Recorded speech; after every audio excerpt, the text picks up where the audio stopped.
Welcome to the show, everybody. I hope you're having a great day wherever you are, whether you're in Mongolia or Montana. I don't know if we have listeners in Mongolia. Anyhow, look, if you're new to the show, welcome. I'm glad you found it.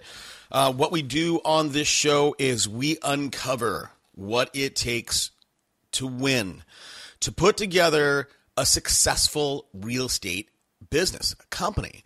And look, here, you know why I do this show? I want to dig in. I want to find the tips, the tricks, the hacks that these people have used to become number one in their market so that you guys can listen to it, understand it, get it, and you know what? Boom, go replicate it.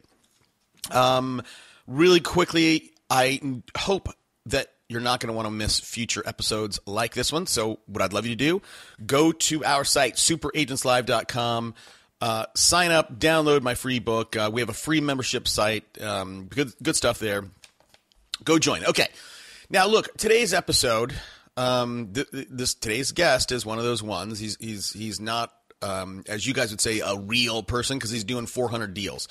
But I can promise you that what we cover in this episode will be helpful. Now, I can say it I'm going to tell you what we talk about, but overall, the main thrust of what we talk about is building a cloud-based brokerage. So we get into every single tool this guy uses. And we literally, there's like, I'm looking at him right now. There's like 10 tools that he uses. And we talk about not only the tools that he uses, is how he uses them, how his team uses them. Here's some of the stuff we talk about. He's a younger guy, mid 34, 35, went from corporate marketing to real estate. And we talk about marketing a little bit, and marketing in the real estate world. And we uncover or I don't know, I guess cover a little bit the difference between a marketing type business or a sales focused business. Now, look, we know we need to make sales at the end of the day, but how you get there? Again, you could. It's either marketing for inbound calls or prospecting with outbound calls. All right. We talk most of this, 85% of this conversation is about systems, building systems that work, why you should build systems, why, we talk about building systems to make sure and not only put out fires, make sure those fires don't erupt. So building systems to be proactive and why good systems are the foundation of having a business that you can literally just pick up and move to another city. Okay. And again, there's tons of tools that we talk about. Now, I will tell you the last, 20 minutes of this, we got sidetracked. As we started talking about task management, processes, and systems, we kind of stumbled onto the fact that he has created a startup. And so I'm a startup guy. So we spent some time talking about how he did the startup, how he created the technology that he did create. Now, if that doesn't interest you, and if you have no interest in ever launching your own startup side business, then don't listen to the last 20. If you do, I think you will find it fascinating. Welcome to Super Agents Live. This is the one place where you can come and hear the most successful people in real estate. You'll hear how these super agents built their businesses, how they stay productive, and how they stay motivated. Who am I? My name's Toby Salgado, and I made my first $1 million in real estate. Yeah. And I'm your host for the next 30 minutes while we talk to yet another amazing real estate entrepreneur. Stay tuned. Let's go! Yeah! Okay, hey, listen, as you guys know, all this content is brought to you by real estate radio experts. You guys want to level up, get listings, go to realestateradioexperts.com, fill out the getting started sheet, and let's chat. On Twitter, hashtag for the show is Unpack That Idea. My Twitter handle at Super Agents Live. Love to meet you out there. All right, let's get to it. I'm thrilled to welcome Brett Kepler. Hey, Brett, thanks for taking the time out. No problem. I appreciate the opportunity. So listen, Brett, I've given the audience sort of just a nuts and bolts overview of what you're doing, but and I want to talk about your business. I want to talk about how your model has changed. I know that you're the founder and owner of your brokerage, which is Trio Real Estate. But before we get to all that, tell us a little bit about you personally, Brett. Sure. So, let's see. Personal background: I'm married. I have 2 kids, with one coming any time between now and 2 weeks from now. So that's exciting. Trying to figure out how to balance, the existing real estate company, the family, the new business opportunity, which we might talk about. I hail from north of Indianapolis over in Indiana, so I've always kind of lived in the Midwest. Spent 3 years in the corporate world where I thought I was going to someday become CEO of a large company, and quickly got out of the business to get into real estate, and over the years have developed more of a corporate culture just in my small firm. So it's kind of funny as I'm cycling away from all that control back into the need for all that control. But I'm 34 years old and have kind of been pushing through this industry pretty hard over the past 9 years. Got it. Okay, so let's talk about your corporate background for a minute. So Sure. Where were you and what did you do? Sure. So I graduated in 2003 with a marketing finance degree. Ended up going and working for a marketing firm downtown. It was kind of a sales and marketing gig, and it was a News Corp subsidiary. Had a lot of upside to it, but it was a New York-based company. Hired a lot of young kids, worked them pretty hard, and then there'd be some relocation involved and that sort of thing. But being in Cincinnati, there's P&G that's here that a lot of other businesses kind of feed off of. So the company I was with was one that was working pretty actively with them. But it was kind of interesting because there was out of our parent company and our company's headquarters was in New York, so it was very much a suit and tie sort of understanding, and then you come to the Midwest, you work with some of these companies, and they're much more casual. So there was consistently kind of a clash, and for me, I never really understood the strictness of the dress code or the strictness of all the corporate meetings and the quarterly reviews and everything that just seems so kind of just out of whack with really being productive. So it took only about 3 years before I decided that I couldn't take it anymore. Got it. And look, my background's a little bit similar to that. So again, you graduated with marketing finance degree. What specifically did you do at this company? Were you on the marketing side, the finance side, or on the sales side? So it was marketing and sales. So what we did is we would sell, if you've ever been to the grocery store, advertisements within there on carts on, those little boxes that spit out coupons, coupons in the Sunday Circular. So it had the word marketing in the name of the company, but it was really sales. The one thing I did learn, out of that company was that, with all this data, you can really tell any story that you want to, just a matter of how you spin it. So, I kind of came away from that. That did translate into real estate sales where, I did see that, hey, with all this different data, we're part marketing and we're part sales, and it just depends on which side you want to lean more heavily, and whether we're doing it based on simply a financial return or whether, the services that we're providing are bringing brand awareness, or it's just a matter of, picking the right story and showing there's an upside to pretty much everything we do. Right. And I'll tell you something. So you came to this industry with a giant advantage over most everybody else. So you had a sales background, you have a marketing background. I mean, what are some of the things that you took and from this big corporate culture and brought it into your, startup essentially, that worked? So, there's a couple things. I can talk about what I did bring and what I did not bring. Yeah. The one thing that I did bring, and I remember this pretty specifically, was I was, I think, a little cocky when I first got into business. I thought that I knew what was going on. I didn't really understand tenure. I still don't really understand tenure. But, in the mid-2000s, the market was kind of all over the place and people were getting laid off. So I saw a lot of people getting fired and people sticking around that I thought were really useless, and the young, bright minds being let go. So I kind of had a little bit of a bitterness towards it. But I remember sitting in one meeting where I was getting reviewed or whatever, and I remember talking about how proud I was of myself because whenever there's a problem, I'm very good at fixing it. And it was made known to me that we don't want problem fixers. We want people who prevent problems from happening in the first place, which was kind of a wide awakening. I think there's a lot of people that are good at hey, if there's a problem, we're going to fix it, but they're not so good at let's prevent this problem from happening in the first place. So everything I do in my business is all about, okay, what could we have done to prevent this problem? And what I see in the industry personally is that a lot of people love to point fingers. And I see this in just personal relationships as well. It's all about pointing fingers at somebody and trying to deflect blame. When if you ever go back in any situation, you can probably pick out one or two things you could have done differently to have avoided the outcome that you're currently dealing with. So that was one of the good things that came out of it. Some of the bad things was I definitely needed to, figure out how I could be a little bit more innovative with my business, innovative with myself. So working with some of these larger firms and, in the real estate world, whether it's, you're part of Keller Williams or you're part of,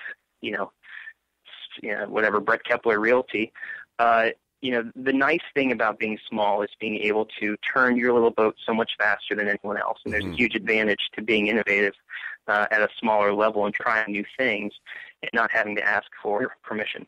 So, I think that everything I wanted to do when I was young and all the mistakes that I wanted to probably make early, I was able to do early because I stepped out on my own when I didn't have kids and didn't have a wife and really much concern other than myself.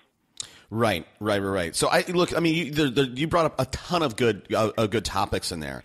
We can talk about being nimble, and it's so interesting. Being a startup, you can be nimble, and it's so often, people look at the big incumbents, whether that's a Google or an Apple or whatever, and small startups can, they can win. Dropbox won over Google Drive, right? Because Dropbox could be nimble. But again, sorry, I'm a little bit off topic.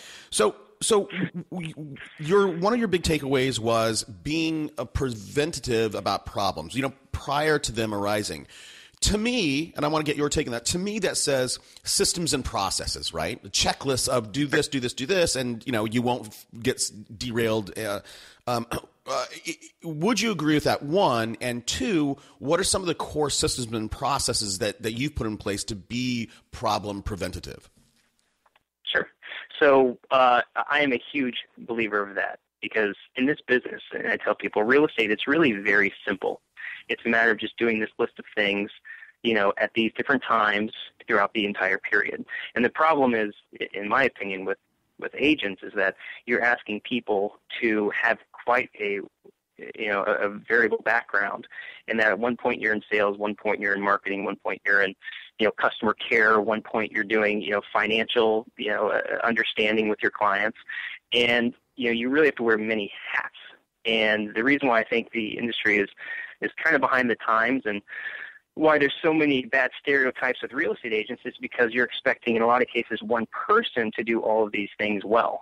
And even those who are independent agents, when they rely on their broker to kind of assist with things, they're not really even doing some of those things well or able to support them very well.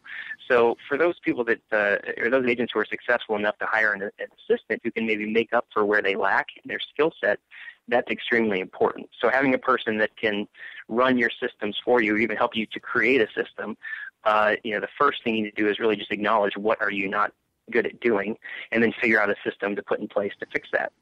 So whether it's, I'm terrible at reaching out to my, customers after closing, well, you need to figure out a tool, and there's plenty out there that'll just tell you each and every morning, here's who you need to talk to. And, find a way that you can be better disciplined, in doing so.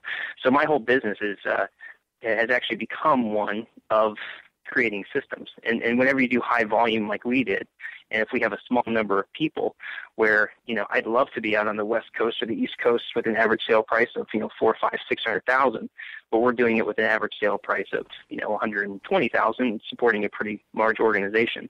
So finding systems where we can have multiple people's minds all on the same page has always been a challenge. But yes, I'm a diehard believer in systems, and probably anyone you speak with who's going to be successful in this industry are probably going to say the exact same thing. Yeah, no, I 100% agree. And I think, when you were discussing all the many hats that people have to wear, whether that's, sales and marketing and finance, I think the one that you left out that most people very much struggle with is management. Right. I mean, you can outsource, but it's the management piece of, hiring and being able to manage those people effectively.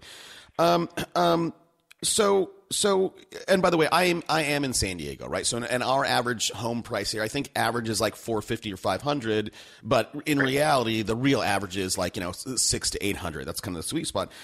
Do you think you being system oriented, and having a marketing background, I mean, do you think what you've built out there with Trio Realty, could you fundamentally pick up your business and move it to an LA or San Diego or Chicago, and would it work, do you think? Sure. So actually we operate both in Cincinnati, Dayton, which is a little bit further north of Cincinnati, and Chicago. So what we did is a lot of the way that we operate our business is using cloud-based systems, using people in remote locations if necessary. That we've been able to move into markets, establish a pretty small presence, and still offer the same robust systems that are allowing us to be as successful in Cincinnati up in Chicago. What we don't have up in Chicago is the people on the ground, because it's still a people business. So if we were, though, to take people who said, yeah, I like what you're doing down there, could you bring all of your technology up here and kind of teach me to do what I'm doing? Well, sure, we can offer that. And I've actually seen kind of a rise in people going after domestic virtual assistants. That's kind of showing that this can be achieved, not with having somebody directly in the office, but you can borrow people's talents as long as they have a computer and a strong Wi-Fi connection. So I'm kind of seeing the future of the industry go that way. Hence, and it's kind of interesting that you're leading up to this, because we haven't spoke about my other venture, but my new business is all about creating systems and creating almost checklist-based systems and task-based systems to run your business, so that even those people who are the individual agent who can't afford an assistant can have something telling them what to do and when to do it and how to do it. And then whether you're a big team, it's all about, okay, how do we get transparency into the process? Yeah. So it's, I'm not just a believer in speaking of, or just in saying I'm a believer, but I'm willing to actually risk my real estate business by putting more resources into what I think is going to become a bigger component to the industry, and that's finding really good task-based systems which will help an agent of any size be more productive. Yeah, well, let's talk about that, because I can tell you, we've had a lot of the in Keller Williams, the big deal there is expansion teams, right? And I've had a lot of the people, and by the way, like in all of Keller Williams, right, 25,000 agents or whatever, there's literally a handful. I think there's like between 7 and 11 people that are actually doing this, and none of them are very big, and none of them have had a big success. And by the way, I want to know some of your systems and cloud-based tools that you use, because for me in the show, we've talked recently about creating a national branded team with us doing it. So, so I mean, I don't want to lead you too much, but when you talk about those systems, whether it's the cloud-based systems or actual apps or applications, software to help somebody along, I mean, talk to us about that. Just get going. I mean, if you feel comfortable. Well, I'll tell you where. Sure. I mean, I'll tell you where. I pretty much have an application for every component of my business, and most of the times they all speak to one another. And so we've tried Dotloop. We sort of use it, sort of don't. We've tried DocuSign and their transaction room system, and that's, again, one that we use and sometimes do. If anything, we probably have multiple subscriptions to competing companies because we aren't so happy with one, or there's different advantages to the others. But, from when I first created this brokerage, which was in 2009, we were just sort of on the cusp of getting access to these third-party providers who were providing technology services on a national level that were previously only provided at a local level. So, whether it's the showing services, and those are all pretty much going cloud-based. Now they're even built into your MLS. So that's become really easy. The whole transaction management systems are now being taken out of the hands of, the largest brokerages, and those being done by third-party companies. There's not a whole lot that is necessary for a brick-and-mortar company to provide beyond, culture and community, and kind of taking an attitude of, we work as a team and we work together rather than we're all competing against one another, directly, even for the leads that come into the brokerage as a whole. So, the way that we're set up is not one where we have a bunch of independent agents. And the reason why, I'm not going out there and trying to expand into markets is because, I personally don't think hiring a bunch of independent agents makes a whole lot of sense. It's unless you have very good people who are pretty much able to take care of themselves, because I personally feel an obligation to anybody who joins my company that I have to make them successful. And, so there's sort of some internal coaching that goes on that I would be more inclined to see, people who are like myself, they've been able to sell a lot of homes, saying I'm going to create my own little mini brokerage under me, rather than think of how I can duplicate myself in other markets. Because eventually it's just going to become this big hierarchy that kind of exists right now with all these different companies, where it's going to focus back on driving signups in order to support. So I don't know if necessarily, creating something that's virtual that can grow, and scale at a massive level is really going to have the same effect as, just giving those entrepreneurs who say, I want more than just being on call 24/7. I want people that I can invest in and can give me a return. I think we're probably going to see more of those little businesses pop up because the resources are there to give them the same look and feel as a large company. Just with the change that's gone on with these cloud-based companies. Okay, so if you're going to grow your brokerage, yeah. You said it's about, the tools are out there, and the real right. meat of it is going to be culture, community, and then you alluded to unity, right? Everybody working together toward a common goal. If that's the case, what are, maybe not everybody listening to this episode right now, Brett, knows what those cloud-based systems are. Can you maybe give us a handful of them and Sure. Okay. Sure. So I use, some of the things that we use for just communication. We use, we actually go with showings.com. Centralized Showings is our, showing service provider that can cover all your showing needs that you might require. We already talked about our transaction-based system, so we use Dotloop and then DocuSign, to handle those. All of our paperwork is run through Zip forms. So anytime there's updated paperwork, or people need access to that, they can get it from there. We have an internet system that actually is run through Google. So all of our company email is done through Google. We do our Google Hangouts, so that if we do need to have meetings and people call in, we can, utilize that system for communication. We do a lot of, kind of meetings, face-to-face meetings through the applications, so that way if people can't make it, they can still get all of the information that they need. Gmail, we're very big on that. So we utilize the heck out of Gmail with all their different filters.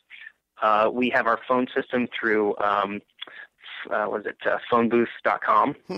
And that's been pretty good. So we have a lot of just virtual systems. People can have their own voicemail, set up so it chases their multiple different phones. And we have all of our different auto attendants in there to kind of help, with routing calls. We use Follow Up Boss for all of our leads. So as those trickle in, we just sort of have a round robin system for anything that's team generated. And bear in mind that if someone has their own stuff, then they can get their own signage and they can drive their own leads to their own site and things of that nature. We host all of our website and our blog on WordPress, and then there's people that will contribute articles and content to help with page rankings. So we're pretty active in trying to get people to not only work in the business but also become an expert in the industry. So we really encourage people to share their knowledge, and kind of similar to if you ever read Inman, they have several different authors. We've kind of created a mini system where we really push our agents to produce content to help, just kind of help them to rank better and get some notoriety. Yeah. And our site does pretty well in the Cincinnati market. So let me think what else we might use. We use MailChimp for our for our drip emails and just keeping in touch. We just finally got rid of Top Producer after 6 years of using it, but we used to use that program. We found that breaking it up and finding a bunch of different systems that could do each one of their components a little bit better, made more sense. We just weren't using it that much at all. Well, hold on, Brett, because this is one that I think, I get this question all the time. So, obviously, Top Producer is a CRM. You used it for 6 years, and how you just explained that to me, Brett, it sounded like you don't use a standalone CRM system. How do you what do you use to? You talk to me today, and you go, "Hey, I want to talk to Toby." 3 months from now, what do you use to send you an email or whatever to say, "Hey, listen, call Toby today"? Sure. So what we do is, instead of having there's actually two things that we use in place of that. And like I said, we've kind of taken Top Producer and dissected it, and then we went and found kind of specialty programs that I think do a better job and still can all talk to each other a little bit. So we use MailChimp for all of our mailings. Mm-hmm.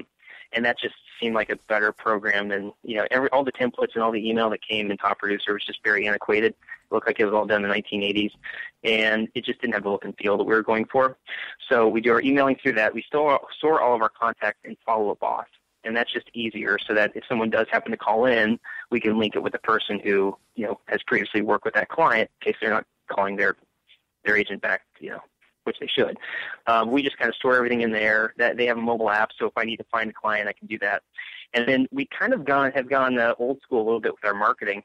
I haven't found a program out there that does, I think the best brochures and postcards and all that. I mean, there are some of these, one-size-fits-all websites where they'll pump everything out. But I have found that just, getting either some local people to design it, or I do a lot of work through Odesk and Elance just combined into Upwork, and I'll hire out some of that to some graphic designers overseas if I want to produce any new marketing materials we do or any new programs that we're running.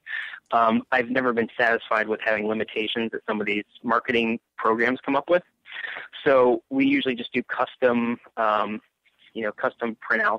or custom virtual postcards and things like that, and we just outsource those for the most part. Yep.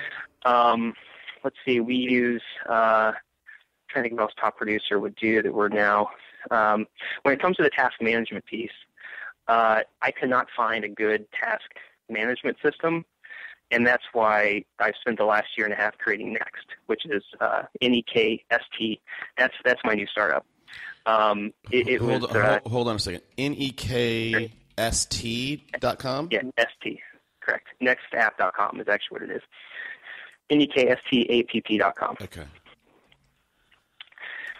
So what this kind of does is it kind of takes, if you remember Top Producer, or if you use Top Producer, it takes that the creation of tasks, and it kind of just puts that on steroids. So it's very simple, whereas Top Producer is kind of clunky, but then we also do kind of some innovative things, which with the way that we keep the history of a transaction, the way they can work with multiple team members, the way that it can, it actually automatically seeks out feedback from the lender and the title company, sort of similar to, as the lender scheduled a showing every week on your property, they get an email every week saying, "Hey, how are we doing on this transaction? What are we waiting for? Is there any reason why we won't close?" Their answers get fed back into the system, and it kind of does follow up on behalf of the agent. So it takes all the little steps that my assistant would do, and it essentially automates the process. Wow. So that's kind of where I cannot find a piece of technology that fit this one thing, and I found myself continually going over to my assistant Sarah and having to say, "Okay, what are you working on? Do you know you're supposed to be doing this? What did we get done yesterday, and what did we not get done?" And kind of having to stay on top of the situation. And it just, and plus it was difficult because I never really knew what she was doing or not doing. So that's the whole application I developed. It's really more that it's a personal assistant for the single agent, and it's the huge transparent component piece that's missing from the teams in terms of really having an understanding what everybody's doing. So that's kind of the what I'd say is going to become, as we continue to develop, kind of the heart of how I run my business. But that's this looks great, and by the way, so like managing tasks is extremely. I find that really, really challenging. Same thing that you found, and what we use here is Insightly, and I don't know if you Sure. So that's what we use here.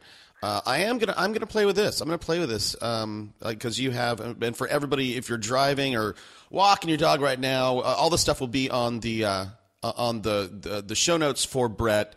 But this is kind of a freemium model, so he lets you try it out, Agent Light, for free. And then you can scale up. And this episode is not. I didn't even know he did this, so I'm not selling this, guys. I'm not endorsing it. I haven't tried it out yet. No, I didn't mean for it to go in this path either. No, that's fine. No. I mean, look, that's what we do on the show. It just goes where we go. So look, man. You're a young guy. You're a smart guy. You have this. You've gone out and you created your own brokerage. Something that it's amazing to me. I see a lot of people that are very, very successful. They're doing 900 deals, and they're still flying under the Coldwell Bank. I'm like, why aren't you going out and doing, Toby Brokerage? Why aren't you doing that? I don't get it. So, but you did it, and now you're doing this other startup. I'm intrigued. I mean, you're definitely an entrepreneur. With this next, was this just scratching your own itch, and you built it, and you go, oh, hey, listen, I can just sell this thing, or were you? It's funny. It's a couple things, and I'll kind of give you the backstory, because I'm sure that any agent, regardless of their size, can sympathize with this. But I remember always being jealous of any company who could create either a product or some sort of online tool where it could generate money, it could work, and it's not solely based on myself performing certain actions. And in real estate, pretty much the harder I work, the more I make. The less I work, the less I make. So It's very, very much correlated with my own physical effort.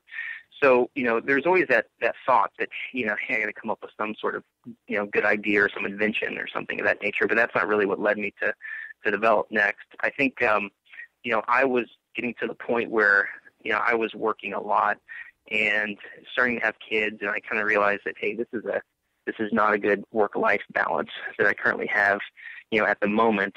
I got to figure out, if I ever wanted to get out of real estate, what type of exit strategy I would have.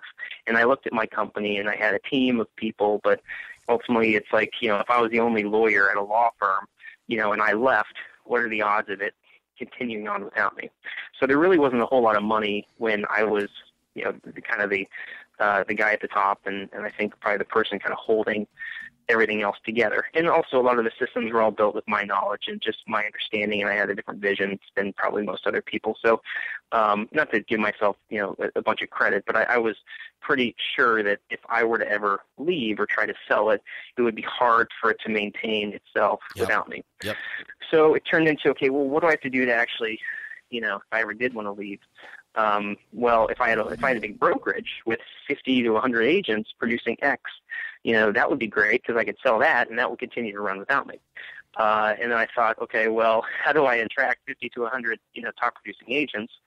And I thought, well, let me create some great technology. And then as I started down the path of creating, what I thought would be great technology, I thought, what the heck am I doing trying to create great technology, then go out and hire agents, when I should just be creating technology for the entire industry?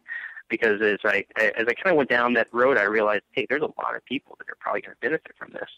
So I made a slight change and just thought, okay, well, let's keep the real estate thing going, and let's put some people in place who can help run it, because if anything, it's going to be important that I stay pretty in touch with the industry, so I can know what's going on. I want to feel, the problems firsthand that my own software is providing, or giving other people.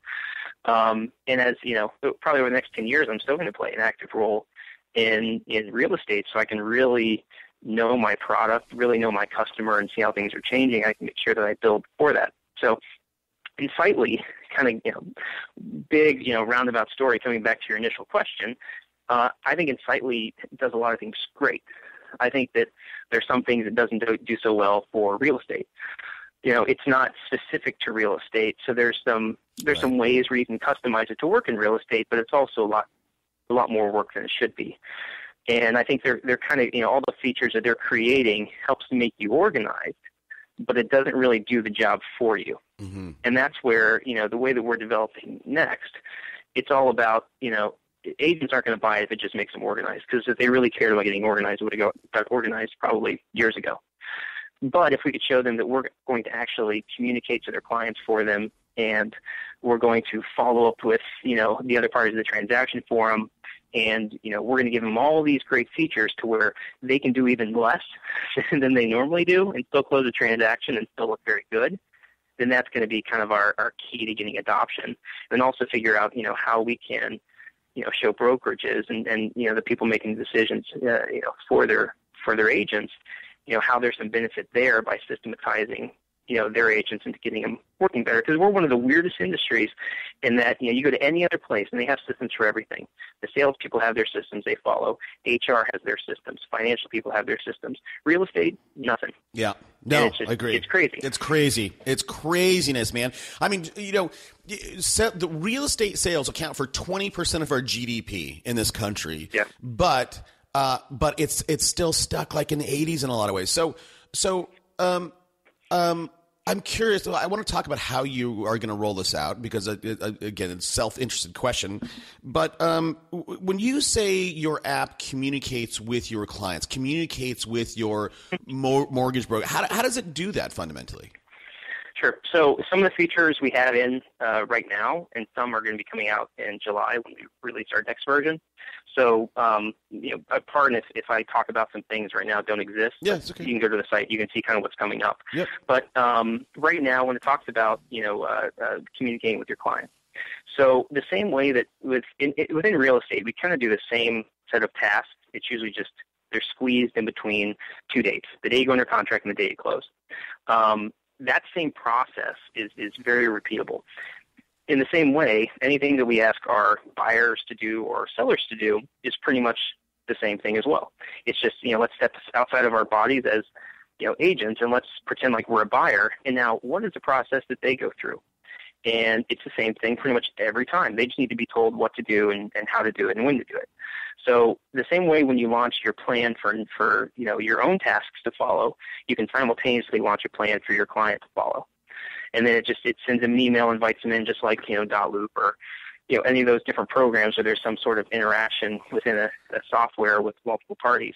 But they can have, they get emails telling them what to do or text messages, or they can just log into the application itself, and then it'll tell them each day, if they have a task, how to complete that task, and then they can check it off just like a normal checklist. And then you can, check in on them and see kind of what they're doing. Some people will heavily engage in it. Some people won't. It just kind of depends on whether they're that, type A kind of person or not. But if for some reason you forget to tell them to transfer utilities prior to closing, the program's there reminding them of everything that you could potentially forget. So the younger generation, and I don't know if I'm part of that anymore or not, I'm 34. Yeah, you are. But no, I do know that 35. It's 18 okay. to 35 right now. Oh, perfect. So us in the young generation, we want transparency. We want to see what's going to be happening from, start to finish, and being able to give them a roadmap of, hey, here's everything you have to do. And then simultaneously, if they want to check in on their agent, they can see everything their agent's doing. That's a lot of value. And it's taking that burden of, communication, which sometimes falls through the cracks as soon as you go under contract, and lays it out for you right there on the system. So that's how that piece works. Does that make sense? Yeah, no. So I think I got it. So I think that's really cool. So somebody signs a contract, and then all of a sudden, right? So I sign a contract to buy a house, for example. So as a buyer, I'm in California, so we have 7 days to, So I have my home inspection contingency, I have my funding contingency. So I sign a contract. All of a sudden, it pops up in the, I get an email. Go, okay, look, that's great. Congratulations. The next step is you need to get your house inspected. Here's the date by which you need to sign off on this contingency. And by the way, here's a list of 10 providers that we've used and had good feedback with. That's awesome, man. And the same thing. That's all there. Yeah.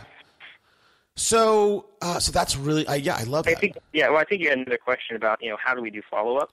Yeah, I didn't, but go ahead. Title?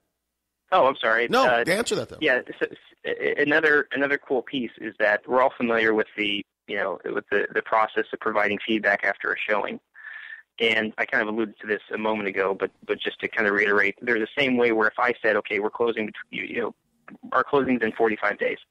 Every 7 days, I want to send an email to the lender to say, how are we doing on the loan? Are we going to meet our closing date? Is there anything that you're waiting on? Do you see any reason why we won't close? That email can be sent out automatically by the system, just like, as if I had shown a property the night before, and I can go in, click on a link, answer my questions. It pulls back into the system. Answers are shared with everybody. So, when I talk to different agents, I've rolled this out to a few brokerages, and you ask them, how often do you follow up with the mortgage lender? They kind of respond that, well, it's the mortgage lender's job to get the loan done. Why am I being asked to follow up? And again, this goes way back to the beginning of our conversation of what are you doing to prevent fires, not just being good at putting fires out. You need to sometimes cue them to follow up. Because in the same way that you might not be following up with what's going on, they may not be following up with their processor, and there's just a huge lack of communication through the process. So if the system will ask them those questions, they check with their processor. There's an issue that is found early enough, we will know well before 2 days before closing that there's a delay, but potentially we can even make up for what could have been a week or 2 week issue, in a matter of hours because we've discovered it. So that's, if the system can do it for you and it takes the burden off the agent, I don't see anyone that wouldn't like to have that feature built into a piece of software they're using. Yeah, absolutely. And I'll say a couple things, and this is for the audience. I mean, I think, I think as people start off in their companies or what they're growing, their startups, selling real estate, they struggle with what system should I put in place. And I think this last 10 minutes of Brett and I talking, I think you can think about that process that somebody goes through, whether you're a buyer or seller or whatever. And, you guys should go out and start to craft these systems, right? Like this is when you should follow up. This is what that follow up should look like.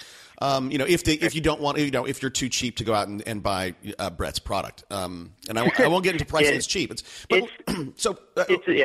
not too expensive. No. It's I think it's cheaper than I know it's half price of what Top Producer is.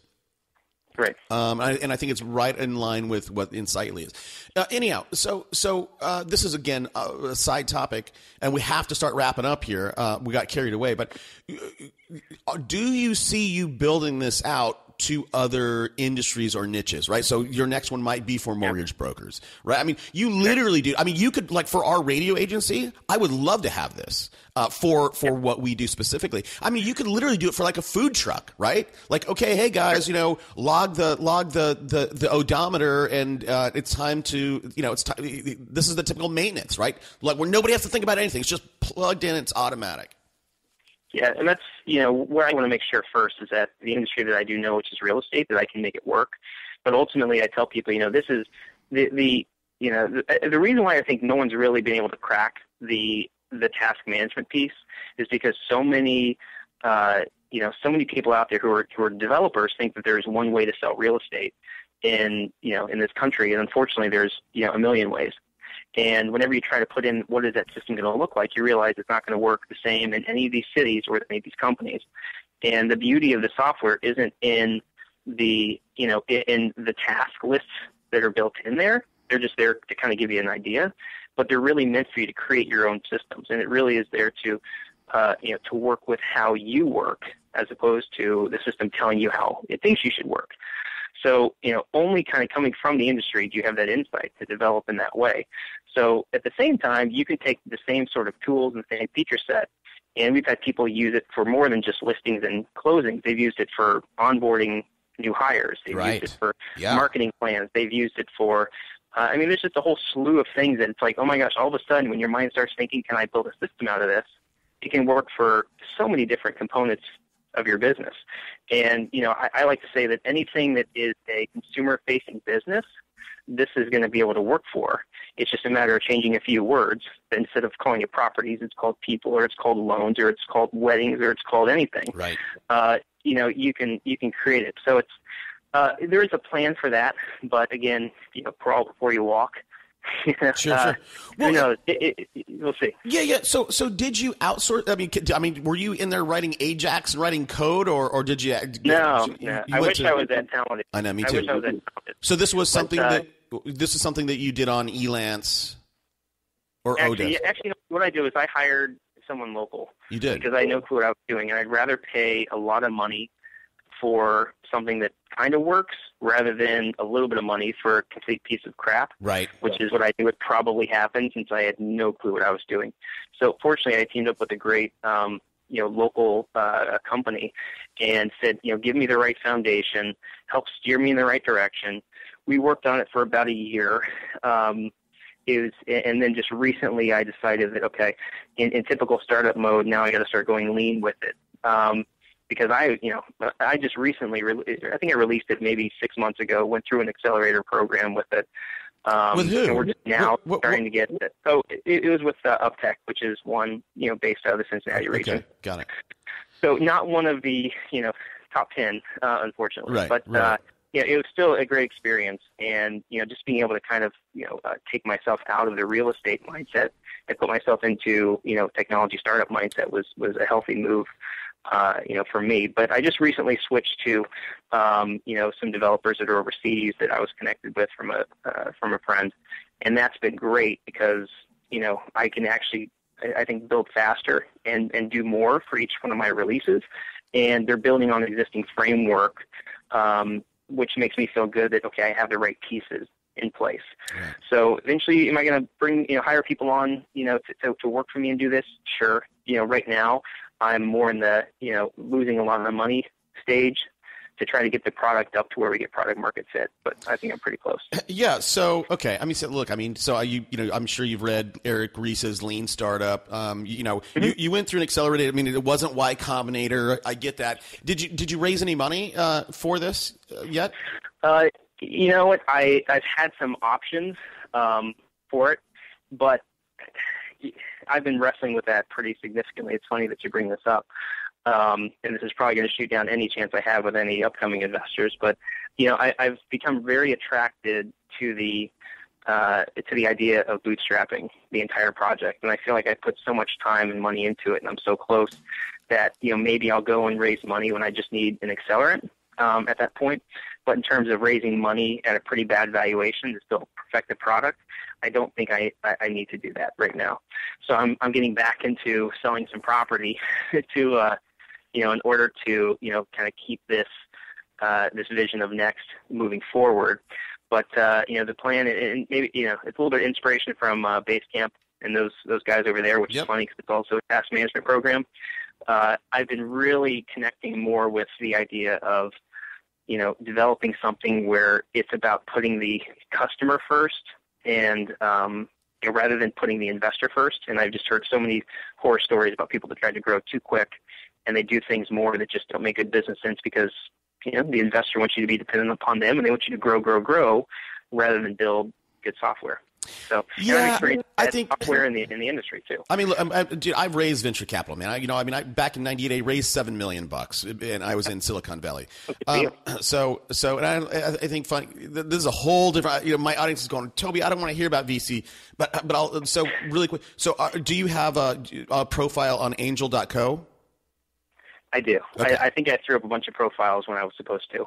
Okay. I would be more willing to partner with people within the industry. I'm getting pretty close to the point where I'm going to have to take on just some local, co-founders.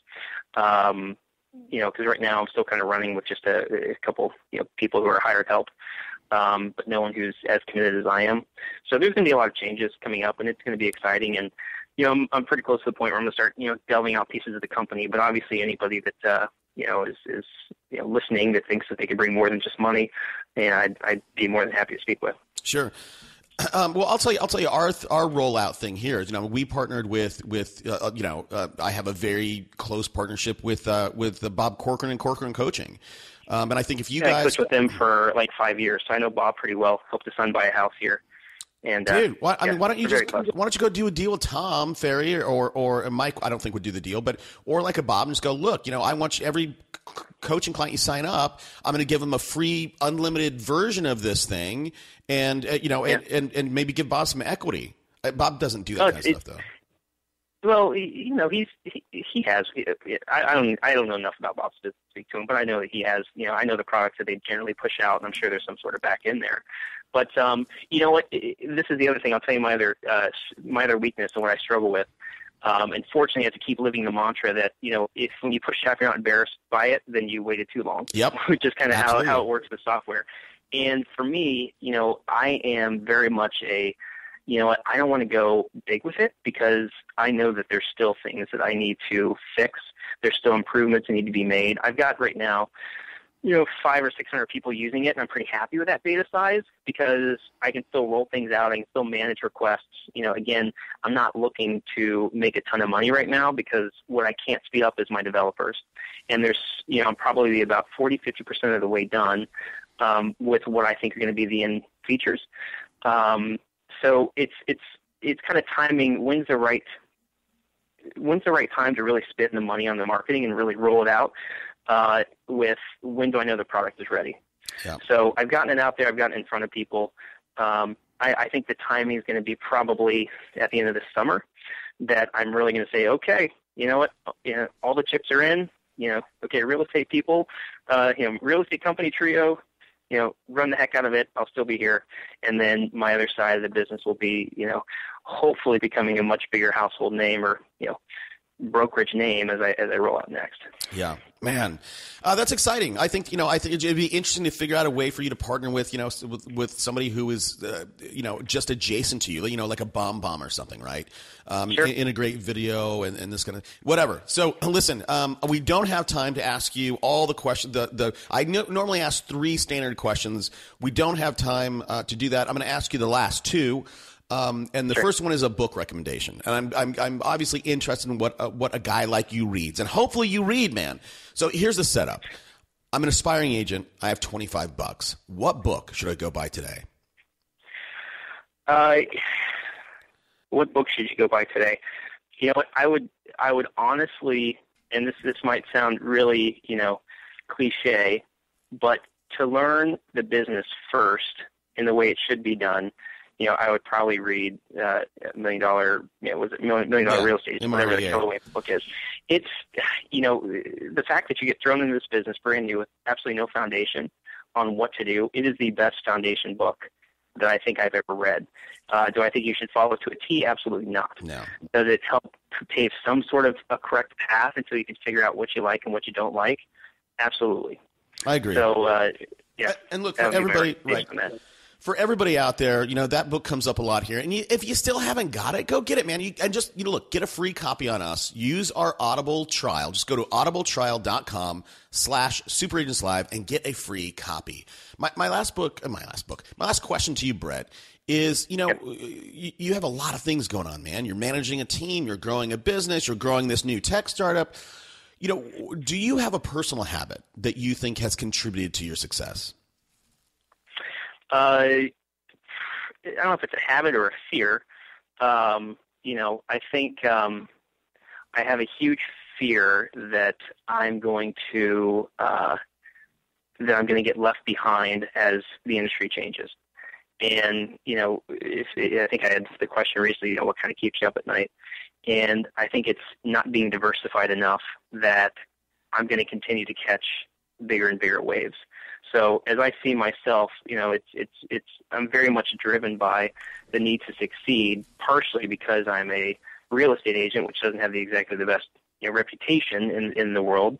And, I come from a family where my dad was a physician. So part of me thinks, okay, am I really reaching my full potential by taking on an industry or getting into an industry where you only have to be 18 to get a license, and you can get that done in 3 or 4 weeks. So I hate the low barrier to entry. Yep. There's very little prestige when you tell someone you're a real estate agent.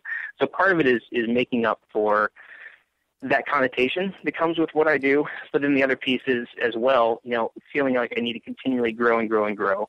And the moment that I get tapped out with time, or the moment that I think that I am missing out on time with my family, I know that I have to become smarter with the way that I'm investing my time. and investing my money. And that's what's kept me continuing to take on new challenges and not really just being complacent with what I built.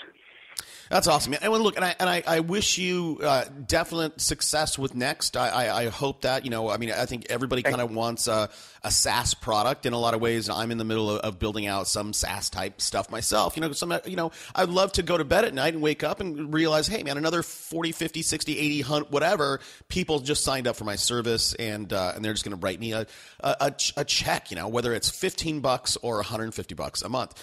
So look, here's the deal, Brett. I always encourage my listeners, if they've gotten anything out of this episode with you, to reach out to you and say thank you. And look, and maybe there's somebody there in Cincinnati, Ohio that says, look, I want to work with a guy like that. And I'm sure you're always on the lookout for talent. So where can people find you, Brett?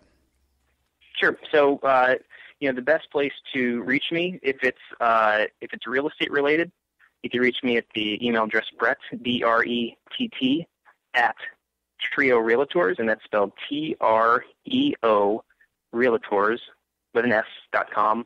If it's something related to to Next, you can reach me at Brett, which is saying BRETT at nextapp.com, and that's spelled NEKSTAPP.com. Or if you just search Next Real Estate with a K in the middle, you'll get to the website. You can reach me through there as well. Yeah, and all this stuff will be on the show notes for Brett. And by the way, guys, everybody listening, Brett just gave away a little bit of a hack. If you want to reach somebody and you don't know their email address, 95% of the time, and if this person's a founder of a company, it's first name at domainname.com. So Brett's was Correct. Brett at Trio Realty. So that's something to keep in mind. That's how I actually got Tom Ferry on the show. It's like Tom at tomferryorg.com or whatever it is. Hey, Brett, listen, I'll be the first guy to kick off the thank you train. Thanks, buddy. I appreciate you taking. I know you're busy, got a lot going on, and you took the time out to share with me and my audience. I really appreciate it. Let's keep in touch. That sounds great. Thank you so much. This is a great opportunity. See you, bud. Let's go. Yeah.